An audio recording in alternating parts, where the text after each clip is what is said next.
بسم اللہ الرحمن الرحیم عن علی رضی اللہ تعالی عنہ قال،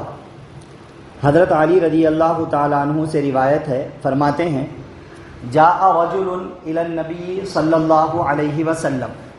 کہ ایک صاحب نبی صلی اللہ علیہ وسلم کے پاس آئے، فقال، اور انہوں نے کہا، انی اغتسلت من الجنابۃ وصلیت الفجر فرأیت قدر موضع الظفر لم یصبہ الماء، اور انہوں نے کہا کہ میں نے جنابت کا غسل کیا تھا اور پھر میں نے فجر کی نماز بھی پڑھ لی، پھر میں نے دیکھا نماز پڑھنے کے بعد کہ ناخون کے برابر تھوڑی سی جگہ ایسی سوکھی رہ گئی کہ وہاں پانی نہیں پہنچا تھا۔ فقال رسول اللہ صلی اللہ علیہ وسلم، تو رسول اللہ صلی اللہ علیہ وسلم نے ارشاد فرمایا، لو کنت مسحت علیہ بیدک اجزاک، کہ اگر تم اپنے ہاتھ سے اس جگہ پر پھیر لیتے تو تمہارے لیے کافی ہو جاتا۔ رواہ ابن ماجہ، اس حدیث کو ابن ماجہ رحمۃ اللہ علیہ نے روایت کیا ہے۔ آج کے درس حدیث میں ایک اہم واقعہ بتلایا گیا ہے، اس سے ہم میں سے ہر ایک کے لیے بہت ہی اہم پاکی ناپاکی سے متعلق یہ مسئلہ معلوم ہوتا ہے۔ غسل کرنے کے دوران کبھی ایسا ہو جاتا ہے کہ کچھ جگہ چھوٹی رہ گئی، سوکھی رہ گئی، وہاں پانی نہیں پہنچا، تو اب بڑا مسئلہ یہ ہے کہ کیا کریں۔ اسی حالت میں نمازیں پڑھ لی تو نمازوں کو دہرانا چاہیے کہ بعد میں دیکھا، نظر پڑی بعد میں، یا کسی نے بتلایا کہ بھئی وہاں سوکھا محسوس ہو رہا، تو اب معلوم ہوا کہ ارے بھئی جگہ تو سوکھی رہ گئی، غسل نہیں ہوا ہمارا، نمازوں کا کیا ہوگا، غسل کا کیا ہوگا، یہ ایک اہم سوال آ جاتا ہے۔ تو ایک واقعہ پیش آیا، ایک صاحب آئے اور انہوں نے آپ صلی اللہ علیہ وسلم سے پوری بات چیت کی اور کہا کہ ایسا غسل کر کے آیا تھا میں جنابت کا، یعنی پاکی حاصل کرنے کے لیے ناپاکی سے پاکی کا غسل کر کے آیا، نماز بھی پڑھ لیا، نماز پڑھ لیے بعد دیکھا کہ اتنی سر کی جگہ، ایک ناخن کے بقدر جگہ سوکھی رہ گئی، پانی نہیں لگا تھا وہاں، اب کیا کرنا؟ تو آپ صلی اللہ علیہ وسلم نے مسئلہ بتلایا کہ اگر تم وہاں پر اپنا ہاتھ پھیر لیتے، مانے ہاتھ بھیگا ہوا ہاتھ لے کر ہلکا سا پانی اس پر بہا دیتے، تھوڑا سا پانی بہا دیتے تو تمہارے لیے کافی ہو جاتا۔ یہ ایک مسئلہ اس کے اندر آپ صلی اللہ علیہ وسلم نے بتلایا ہے۔ اس سے ہمیں بنیادی طور پر جو مسئلہ معلوم ہوا وہ یہ ہے کہ غسل پورا کر لینے کے بعد میں ہم دیکھیں کہ اتنی تو بھی تھوڑی تو بھی جگہ سوکھی رہ گئی، یا کلچ کرنا بھول گئے مان لو، یا ناک میں پانی چڑھانا ہی بھول گئے، پورا باہر نکل کے آ گئے اپن، پورا بدن بھی سوکھ گیا اپنا، بعد میں یاد آیا ارے میں تو کلچ نہیں کرا، میں تو ناک میں پانی نہیں چڑھایا، ارے اتنی جگہ سوکھی رہ گئی ابھی، اب کیا کرنا؟ کیا پھر سے پورا غسل کرنا؟ آپ صلی اللہ علیہ وسلم فرمائیں پورا غسل کرنے کی ضرورت نہیں ہے،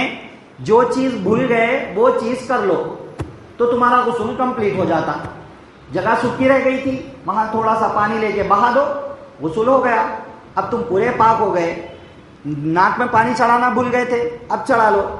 کلی کرنا بھول گئے تھے تو اب کر لو کلی، یاد آنے کے بعد فوراً، تو اس طرح تمہارا غسل کمپلیٹ ہو جائے گا، کوئی حرج کی بات نہیں ہے، پورا غسل پھر سے دہرانے کی ضرورت نہیں ہے۔ بات سمجھ رہے نا؟ یہی حکم وضو کا بھی ہے۔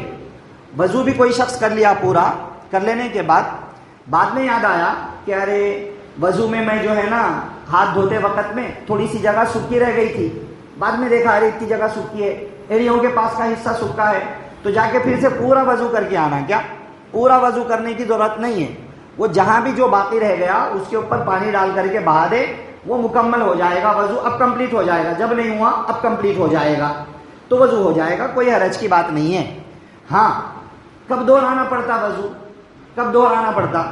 ایک بندے کا وضو کمپلیٹ نہیں ہوا تھا، کچھ باقی رہ گیا، بعد میں پھر اس کا وہ دھونے سے پہلے ہی وضو پھر ٹوٹ گیا، وہ دھونے سے پہلے ہی وضو پھر ٹوٹ گیا۔ مثال کے طور پہ کوئی شخص کمپلیٹ وضو کر لے کے آیا، ایڑیاں سوکھے رہ گیا اس کے، ابھی اس کے بعد وضو کر لے کے آنے کے بعد انہیں نماز کو بھی پڑھ لیا، سب کر لیا، پھر اس کے بعد پیشاب کو بھی گیا، پیشاب کو جا کے آنے کے بعد اب دیکھا کہ ایڑیاں سوکھے ہیں، تو اب خالی اتنا پانی بہا لیے تو کافی ہو جاتا، اب نہیں ہوتا کافی، کیونکہ وضو ٹوٹا پھر بیچ میں، تو اب پورا کمپلیٹ وضو کرنا پڑتا، اور وہ جو نماز پڑھا تھا وہ نماز کو بھی دہرانا پڑتا، کیونکہ وہ نماز بغیر وضو کی حالت میں پڑھا، اور بعد میں پورا وضو اس لیے دہرانا کہ اب اس کا وضو ٹوٹ گیا، مطلب پیشاب کی وجہ سے جو پہلے اعضا دھو چکا تھا وہ پاک ہو گئے تھے، وہ بھی ناپاک ہو گئے، اب پھر سے پورا وضو کرنا پڑتا۔ اسی طرح غسل میں بھی مان لیجئے کلی چھوٹ گئی، کلی کرنا بھول گئے، اب وہ کلی نہیں کرا کچھ بھی، غسل کر لے کے آ کے سو گیا، غسل کر لے کے آ کے سو گیا، سو جانے کے بعد پھر اس کو غسل کی حاجت ہو گئی، پھر حاجت ہو گئی غسل کی، تو اب اٹھ کے خالی کلی کر لینا نہیں، اب پھر سے پورا غسل کرنا، کیونکہ غسل ٹوٹا۔ غسل توڑنے کی کوئی چیز پیش نہیں آئی، خالی ایک چیز چھوٹ گئی تھی تو اس کو کر لیے تو پہلے والا غسل کمپلیٹ ہو جاتا، کوئی حرج کی بات نہیں ہے۔ پورا غسل، پورا وضو دہرانے کی ضرورت نہیں ہے جب تک کہ غسل اور وضو کو توڑنے والی چیز پیش نہ آئے، ٹھیک ہے۔ ایک مسئلہ جو حدیث میں بتایا گیا یہ بنیادی، شریعت میں بہت آسانی ہے، بہت سہولتیں ہیں۔ غسل والے مسئلے میں ایک چیز یہ ذہن میں رکھ لیں، ایک شخص نے غسل کرنے کے دوران کلی نہیں کیا، بھول گیا، مگر وہ پورا وضو اچھا کرا اور باتیں کہیں بھی جگہ سکتی نہیں ہے، خالی کلی بھولا انہیں، پھر اس کے بعد مسجد میں وضو بنا کے فجر کی نماز پڑھا اور وضو میں کلیاں کر لیا، بات سمجھ رہے ہیں نا، وضو کے ٹائم پہ کلیاں کر لیا، وضو میں کلی کرتے وہاں کر لیا، غسل میں نہیں کرا تھا، مگر اب غسل میں نہیں کرا تھا نا میں کلی، میرا غسل ہی نہیں ہوا، میری فجر کی نماز ہی نہیں ہوئی، ایسا نہیں، کلی جب نہیں کرا تھا غسل میں مگر وضو میں تو کر لیا، بعد میں وضو میں کر لیا تو یہی کلی ادھر پہنچ جاتی، وضو کی بھی ہو جاتی، غسل کی بھی ہو جاتی، تو اس کو اب پھر سے نماز دہرانے کی ضرورت نہیں ہے، کیونکہ نماز سے پہلے وہ چھوٹی ہوئی چیز کو وضو میں کمپلیٹ کر چکا تھا۔ اسی طرح سوکھی ہوئی جگہ بھی اگر وہ وضو میں دھو چکا ہے، جب سوکھی تھی مگر وضو میں دھو لیا تو پھر کوئی حرج کی بات نہیں ہے، اس کا غسل بھی کمپلیٹ ہو جائے گا، وضو بھی ہو جائے گا، ٹھیک ہے نا، دو مسئلے ہو گئے۔ تیسرا مسئلہ، اب کوئی شخص نماز پڑھ لیے بعد دیکھا کہ میرے ایڑیاں سوکھے ہوئے ہیں، فلاں جگہ سوکھی ہے ابھی، تو کیا کرنا، تو وہ چونکہ ناپاکی کی حالت میں نماز پڑھی گئی تھی تو اس نماز کو دہرانا ضروری ہے، کیونکہ وہ نماز ناپاکی کی حالت میں پڑھی گئی، ٹھیک ہے نا، تین مسئلے ہو گئے۔ چوتھی چیز جو حدیث میں بتلائی گئی وہ یہ کہ جہاں جگہ سوکھی رہ گئی تھی وہاں ہاتھ پھیر لو، خالی ہاتھ پھیر لو تو کافی ہو جاتا۔ ہاتھ پھیرنے کا کیا مطلب ہے، کوئی آدمی خالی ہاتھ بھگا لے کے آ گیا، اس میں خالی ہاتھ بھگا ہوا ہے، قطرے نہیں ٹپک رہے، کچھ بھی نہیں پانی کے، خالی ہاتھ گیلا ہے، آ کے اتنا پھیر لیا، ہو جاتا؟ نہیں ہوتا ایسا، کیوں؟ کیونکہ وضو اور غسل میں غسل ضروری ہے، پانی کا ٹپکنا ضروری ہے۔ غسل کہتے ہیں پانی کے ٹپکنے کو، پانی کے بہنے کو بولتے۔ اب حدیث میں جو بولے ہاتھ پھیر لیتے تو کافی ہو جاتا، اس کا مطلب یہ ہے کہ ہاتھ بھگا کر پھیر لیتے تو کافی ہو جاتا۔ اب کوئی بھی ہاتھ بھگاتے کی پھیرے تو پانی بہتا بھی اس کے اندر، پانی بہنے والی کیفیت بھی رہتی، تو چونکہ اس طرح غسل کرنا دھونا واجب ہے کہ پانی بہے، تو جو جگہ سوکھی رہ گئی اس میں تھوڑا سا پانی لے کے ہلکا سا بہا لو، کافی ہے، یہ مطلب ہے حدیث کا۔ یہ مطلب نہیں ہے کہ خالی ہاتھ بھگا ہوا ہاتھ پھیر لے رہے، پانی بہ رہا بھی نہیں، اتنی جگہ پانی چپکا لے کے ہاتھ ہٹا دیے خالی،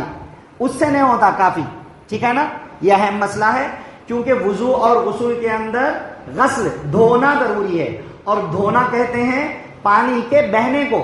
اگر پانی نہیں بہا، جہاں کا وائنس لگ گیا تو اس کو خالی مسا بولتے، مسا، اور مسا سر کے مسا میں ہوتا وضو میں، باقی دھونے کے اعضاء میں مسا کافی نہیں ہے۔ کوئی آدمی وضو کر رہا، وضو کرنے کے دوران میں ہاتھوں کو دھونے کا رہتا، اب ہاتھوں کو دھونے کی جگہ پہ خالی ہاتھوں پھیر پانی یوں لگا لیے، خالی ایک بھی قطرہ نہیں ٹپک رہا، خالی یوں ہاتھوں کو پانی لگا لیے، پورا ہاتھ کو لگا لیے، ایک بھی قطرہ نہیں ٹپکا، تو اس کو دھونا نہیں بولتے، وضو نہیں ہوتا۔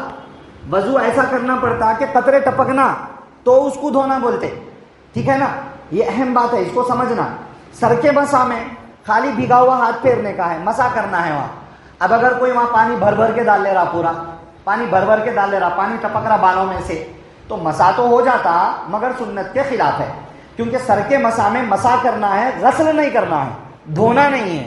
ٹھیک ہے نا۔ خیر، آج کے درس حدیث میں جو اہم سبق اور اہم مسئلہ اور اہم بات بتلائی گئی وہ یہ ہے کہ ناپاکی سے پاکی کا غسل کر رہے ہیں، اور کوئی چیز غسل کے دوران چھوٹ گئی تو بعد میں جب تک غسل نہ ٹوٹے اس سے پہلے اگر یاد آ جائے تو پورا غسل دہرانے کی ضرورت نہیں ہے، جو چیز چھوٹ گئی اس کو کمپلیٹ کر لیں تو غسل کمپلیٹ ہو جائے گا۔ اس دوران نمازیں پڑھی تھی تو نمازوں کو دہرا لے، نہیں پڑھی تھی نمازیں تو کوئی حرج کی بات نہیں ہے۔ اہم مسئلہ ہے، ذہن میں رکھیے، کبھی بھی کسی کو بھی پیش آ سکتا ہے۔ جانیے قرآن و سنت کی باتیں اور دوسروں کو بھی بتائیے یا جاننے والوں سے ان کو لا کر ملائیے۔ اہم بات ہے، دین سیکھنا سکھانا دوسروں تک پہنچانا ہماری ذمہ داری ہے۔ دعا فرمائیے اللہ تعالیٰ مجھے آپ کو سب کو قرآن و سنت کی ان قیمتی باتوں کو سمجھ کر عمل کی باتوں پر عمل کرنے، بچنے کی باتوں سے بچنے، عقیدے کی باتوں پر عقیدہ رکھنے کی توفیق نصیب فرمائے، آمین۔ سبحان اللہ و بحمدہ،